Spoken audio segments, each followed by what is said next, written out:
Welcome, everyone, to Asian Pacific Voices Radio, where you'll find stimulating conversations that explore diverse topics and stories impacting our Asian Pacific American communities. I'm your host, Joanne Whitlock. My guest today is a queer, hard of hearing Filipino American human rights activist who has dedicated his life to advocating for social justice, amplifying marginalized voices, and fighting for human rights. An award winning facilitator of holistic safety and security, as well as a recognized expert in disaster preparedness, he serves as the Director of U.S. Programs at Nonviolent Peaceforce and is the co-founder of Across Frontlines, an organization that works with frontline human rights defenders. His tireless work and unique perspective as a member of multiple intersecting communities make him a powerful force for change. It is my honor and complete pleasure to welcome Kalaya'an Mendoza on Asian Pacific Voices Radio. Hi, Kalaya'an. Thank you so much for being on the show. Love your Hi, name, by the Joanne. way. Oh, thank you so much. That's very kind of you. How are you doing today? I'm great. Really, really excited to do this interview with you. I was reading about all the things you've accomplished and kind of what your passion and purpose is, and have been really excited to do this episode. So, as a Filipino American myself, who spent my childhood in the Philippines, I just love hearing other stories, and yours is extremely inspiring. So, really excited about this. But before we get really started, I kind of want to get to know a little bit more about you personally. I know we've talked before and that you were born in Manila in the Philippines with your family. Then you moved to the US when you were 2 years old. So can you tell us a little bit more about that upbringing and how, your Filipino heritage influenced your early life, childhood, teenage years into adulthood, and maybe even now? Yeah. I was so when we arrived in the US, one of my first memories was, oh my God, it's so cold here. It's so cold here. I miss the Philippines. Um, my parents had done everything that they could to ensure that my sister and I had a safe and enjoyable childhood growing up. And as immigrants, one of the other stark contrasts, aside from the weather, was also just like recognizing my difference of identity and culture. The U.S. was outside of our front door, and as soon as you get into the door, it's the Philippines. Um, I grew up in Eastside San Jose in the Bay Area in California, and my identity, just like so many others in our neighborhood, really shaped who we were, how we related to the world, and also the oppressions that we had faced. I think just like a lot of young folks in the Bay Area in the mid 90s, gang violence was something that was always in the news, and something that was unfortunately, for those of us that were not in gangs, were also identified or as potential gang members, and having multiple touch points with school administration and with the San Jose PD, I recognized that this was like an unjust targeting of Filipino, Vietnamese, and Mexican students, and took part in grassroots organizing actions with the Filipino Youth Coalition. And it was really there where I started to feel a sense of empowerment when tied to community. And really, since the mid 90s, I've dedicated my life to social justice, to liberation, and to safety. I always credit my mom as the person that I learned who to organize from as a grassroots organizer. She was very relational and relationship based, and she taught me the value of cultivating relationships, cultivating kapwa within our community and with others. And that's really guided the way that I've done the work in the last 30 years now, whether on the front lines in Ferguson, in Standing Rock, in New York City, or around the world with human rights defenders. That's really great to hear. I know for somebody that immigrated over here at such a young age, it's nice to hear that, your family is still very much rooted in those Filipino like traditions and kind of what your mom was passing on to you. But at the same time, unfortunate that your Filipino heritage itself is how what brought you to being basically what you're fighting for now is because you were being targeted, like you were saying. So that kind of brings me to my next question. Like, Is that what really inspired you? What really inspired you to become a human rights activist was just that experience at the Bay? What was the first cause that you passionately advocated for? I know you were mentioning about gang violence in the early 90s and the mid 90s in the Bay Area. But yeah, kind of wanting to hear more about that. Like, what was your inspiration and the first cause that you really passionately advocated for? Yeah, it was our people's uprising in 1986, I believe, with People Power Uprising Hmm. uh, in Manila, ousting then President Ferdinand Marcos. And I remember watching it. I was like, I think 7 years old. And I remember crying, but not like I was crying from a place of like deep, um, just like a sense of deep love and awe of what was possible when people who care about each other are able to come up against a dictatorship that had all the guns, all of the missiles, all of the military, but everyone from kids to nuns were on the front lines resisting nonviolently. And it was really at that moment that um, I sensed that I was meant for something else. Because my parents, just like every other Filipino, my dad wanted me to, join the Navy like he did. My mom wanted me to be either a nurse, doctor, lawyer, or work for UPS, which are all venerable professions. I just didn't feel like it was right for me. But yeah, seeing our people rise up and knowing that that was in my own DNA and my own history, um, really just like continued to give me that fire to fight for justice um, up until now. I love that.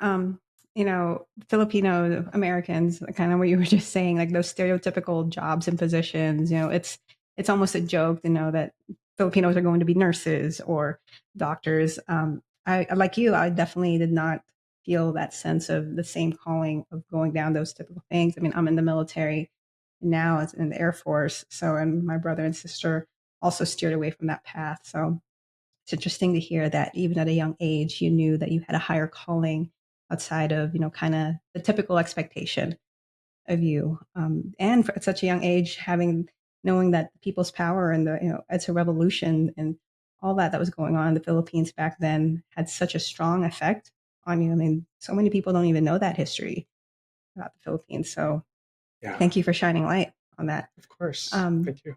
for you personally, like how has being queer and hard of hearing shaped your personal and professional experiences? So we talked about your Filipino heritage. Now, you specifically, how are those things shaped your personal and professional experiences?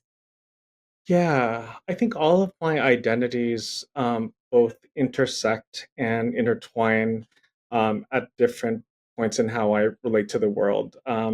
So, professionally, a lot of my work has been around human rights, focusing on LGBTQ rights, not just here, but also I did work with LGBTQ frontline human rights defenders in Myanmar, in Aotearoa, New Zealand. Um, in oh my gosh, Thailand, and other parts of the world. And the one thing that I've seen over and over again is that our shared oppression, both as a queer person, as a disabled person who really looks to other disabled organizers as consolations in such perilous times, quite frankly. Uh, I find that these identities help to fortify me for whatever struggle we find ourselves in. Being queer has shown me that it doesn't hurt to be different, right? Being queer has taught me that there is resilience and beauty in community.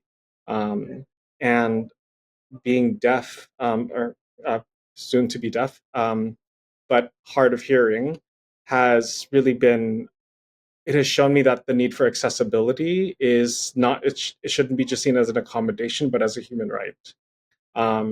And sorry, just as a side story, we found out a lot of my family on my mom's side are mostly deaf or completely partially hard of hearing or completely deaf.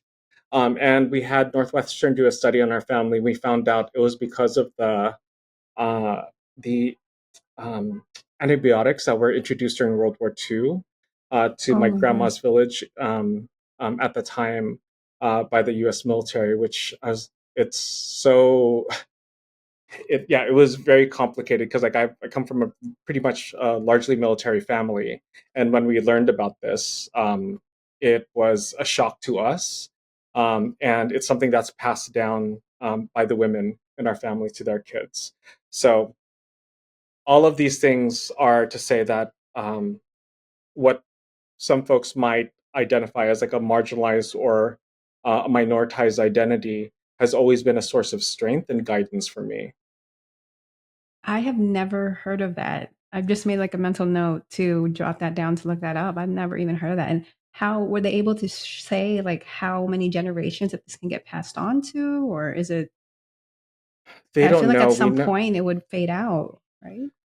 it depends. I think it's as long as we don't, because my Lola is from Capiz, and Mhm. as long as like we don't intermarry, I don't know. I'm like, what is a straight word for creating more people? As long as we don't Populate, I intermarry, guess yeah. populate.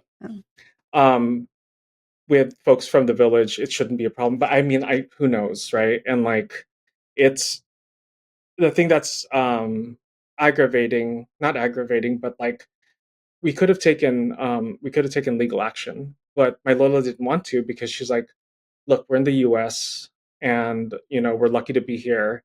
So it was one, I wanted to make sure to respect, as a survivor of World War II, as a survivor of the Japanese occupation, it wasn't my place to be like, well, actually, we should be doing this. So of course, wanted to respect and listen to her wishes. So we didn't take it any further than we could have. But that's all to say, it's unfortunate how many of our uh, shared stories and shared histories are tied up with oppression, colonization, and occupation and genocide. You are a great advocate for, like you said, so many intersecting communities. Like there's so many experiences and just background that you have that touch on so many communities. It's pretty incredible. But with that though, like what was a pivotal moment then in your life that really significantly impacted your like your activism? Like let's say let's move forward with this because you've obviously had experience with in the Bay Area. You were talking about being 7 years old and seeing the People's Revolution, and then in the Bay Area doing the gang violence, finding out the history about your family and the being hard of hearing and going back to World War II, between that and then coming to your sexuality, like what was the actual pivotal moment that you want to be proactive with your activism? Obviously there's times where things move you, things motivate you, but what was that pivotal moment? Yeah, there were actually three main ones. One was September 1999, right before the World Trade Organization anti-globalization protests. I got trained up as a street medic to treat protesters who were going to be, enacting their basic human rights on the street, and how to. I learned how to deal with tear gas, pepper spray, and other commonly used munitions. Which, interestingly enough, tear gas is actually banned by the Geneva Convention in use of war, but it's unfortunately used against people fighting for human rights. So that was 1999. And then uh, 2008, when I was in Beijing with a group of other activists in solidarity with the Tibetan people. My group and I, we were about three people. It was a Beijing, August 8th, 2008, the Beijing opening ceremonies. We had taken out Tibetan flags and uh, just, chanted "Free Tibet." Within 30 seconds, my team and I were taken down. My foot was broken in two places. My back was injured. We were put in solitary for 24 hours and told that we were going to be sent to a Laogai or a reform through labor camp. But then after 24 hours, we were deported back to the United States. And most recently, 2016 at Standing Rock. Um, And this was different from the other two, but it was really about seeing what a world can look like when it is about healing, when it's about community coming together. For folks that weren't at Standing Rock or in Standing Rock Reservation in 2016 during the occupation of by Indigenous people, it was a self-contained community that had kitchens, that had a school, that had multiple medic tents, and everyone had all of their basic needs met. And it was in that moment, and this was 2 years after Ferguson, it was in that moment that I wanted to focus on supporting communities and reimagining their futures and building towards those futures. Dr. Angela Davis and Grace Lee Boggs back in 2013 said that we need to move away from protest organizing and towards visionary organizing. If we don't know what the world looks like that we're fighting for, then what are we actually fighting for? So most of my work in the last decade and a half have really been focused on building sustainable models of safety for communities on the front lines, for our own communities during the rise of anti-Asian violence here in New York City. We've trained 6,000 New Yorkers on upstander intervention. Uh, I had to train, sorry, I always get like angry when I have to think about this, but we had to train like grandmas on how to practice situational awareness and how to exit a situation if they felt like they were going to be attacked. And when you work with Lolas, when you work with Ajumas, when you work across the API community, and it's our most vulnerable of the vulnerable that are having to do this, it cannot, it's difficult not to feel such rage at the world. The political rhetoric that was happening at the time cascaded down in our communities and affected so many of us in ways that we didn't think was possible uh, in the United States. So, yeah, those are some of the touch points on what's really formed my work in the last 20 so years. It's really heartbreaking that it's even a thing that's required to do that kind of training. That's the reality. Is that is something that we need to do for our elders. It's I've seen some of the videos. I've seen some of these attacks, and you know, it's hard not to, like you said, feel some rage and anger about it. I really do like the point that you made about how we need to move from protest organizing to vision organizing, because usually when we do these organizing and it's more to stop what's happening presently, but then kind of it's not sustaining on how to keep it going for the future. So I really like that point that you made. Going back really quick on being Filipino American, I know your past has influenced basically your activism, but currently, how do you continue to incorporate your cultural background, other than obviously, standing up for rights and the Filipino American community? Is there any way that you actually incorporate your ethnicity, your cultural background into your advocacy work, into your activism, and bring it into light and highlight that?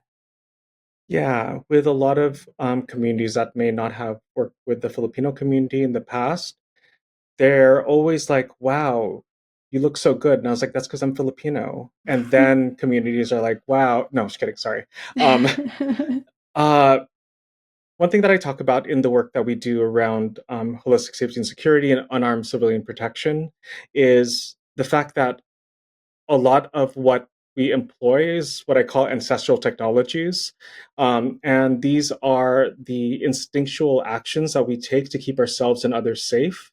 In the Filipino context, there is the concept of kapwa. There's a concept of bayanihan, everything that's grounded in mutuality and community. The only way that we will ever survive is really by supporting one another and keeping each other safe.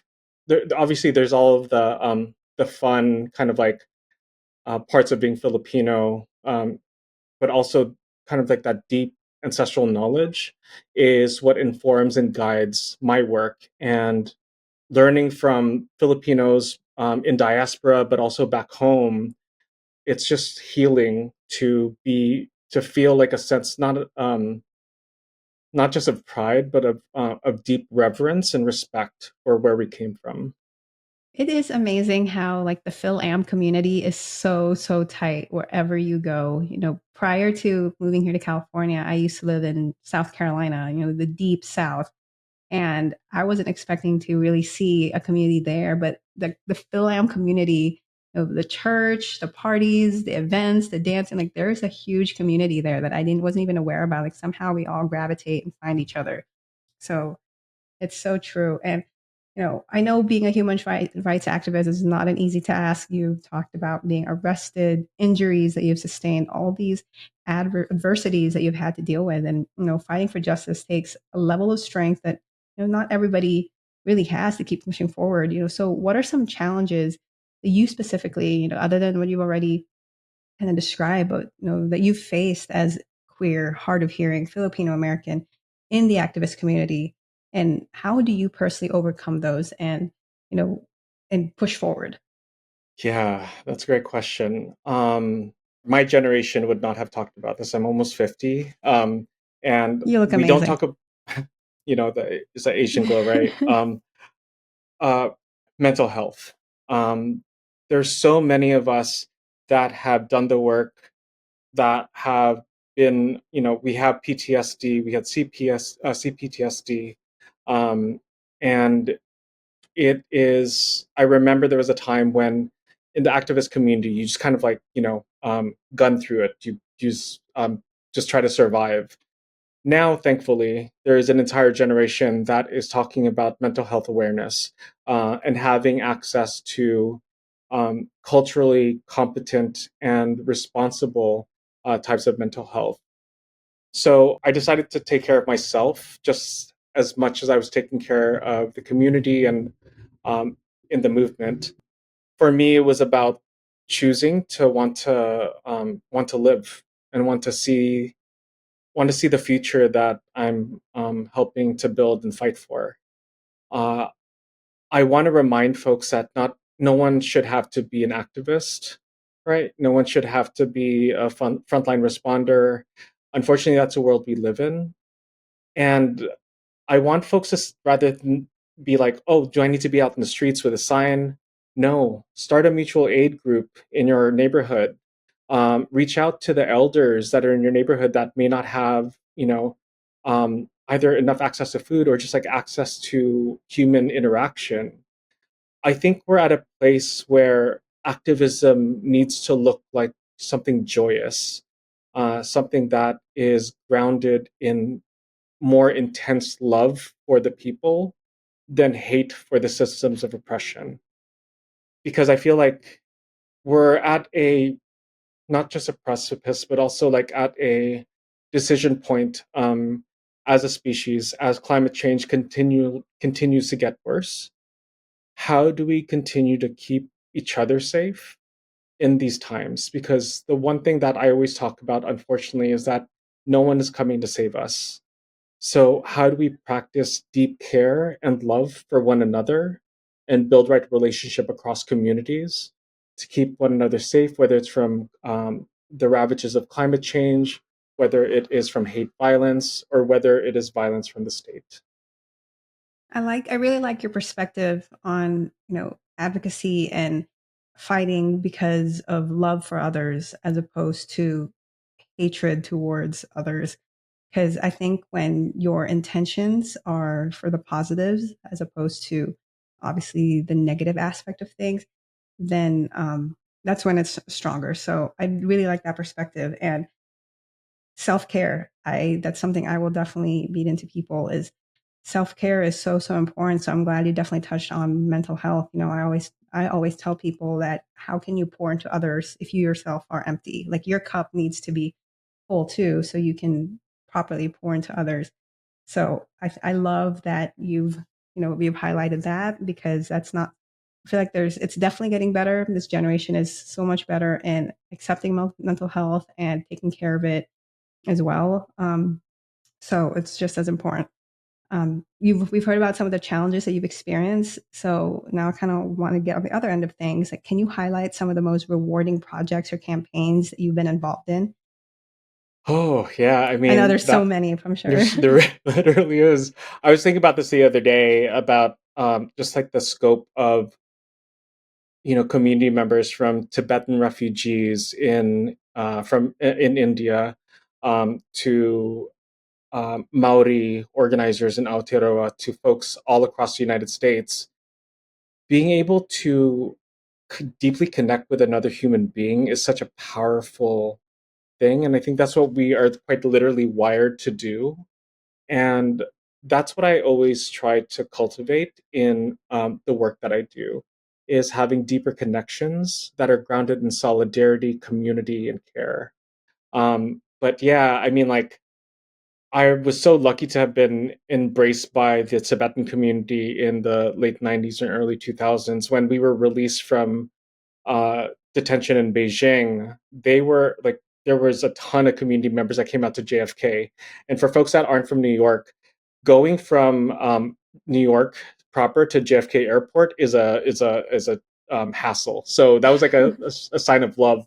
Um, Being able to work and learn from my colleagues now at Nonviolent Peaceforce who are based in Ukraine, who are based in South Sudan, Myanmar, and the Philippines, and hearing their stories and why they do the work and what love and care looks like for them, it's just enthralling. And a couple years ago, we had done a training for the community on situational awareness and upstander intervention.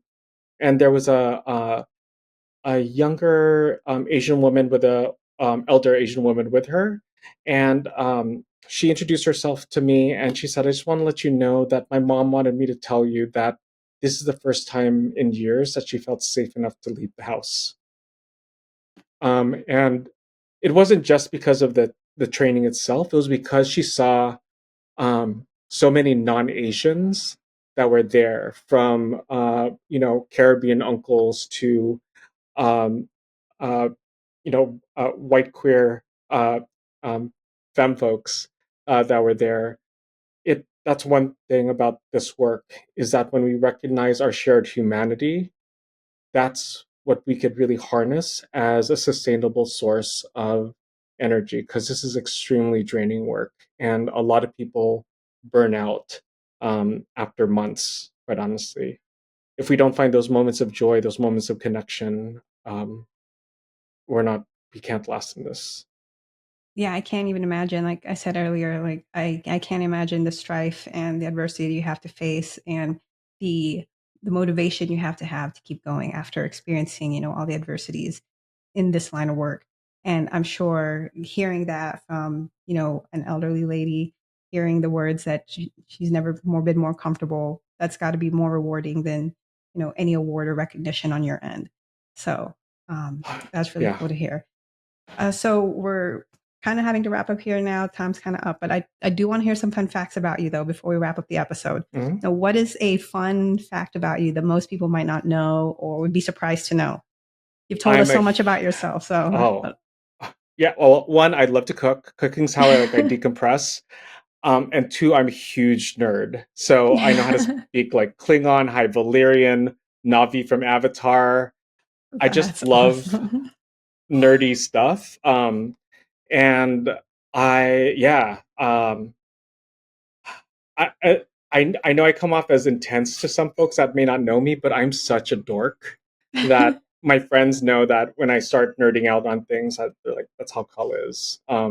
So yeah, I try to weigh the seriousness of the work with a sense of lightness, silliness, and just like nerddom.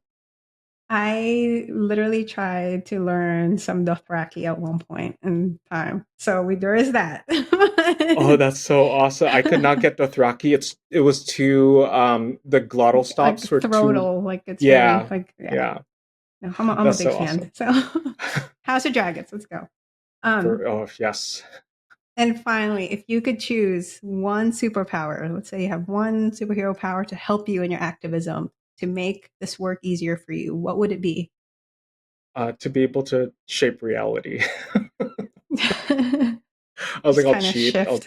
Yeah. I was like, I'm gonna make everything great, so we can all just chill on a beach. That is, yeah, yeah, And then you wouldn't have to work anymore.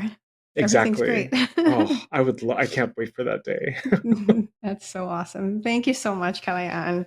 Thank you so Unfortunately, much. that's kind of all the time we have. But before we sign off on this, can you share with our listeners your website or a social media handle that you may have so that they can learn more about you, your work, what you do, and any um, future events that you might be doing?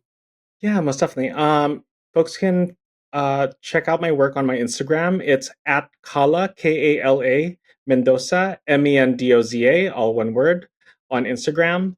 Or check out my organization's website, nonviolentpeaceforce.org. Once again, that's nonviolentpeaceforce.org. And I co-built a ton of resources for folks that are looking to build in safety into their community safety work or their protest safety work.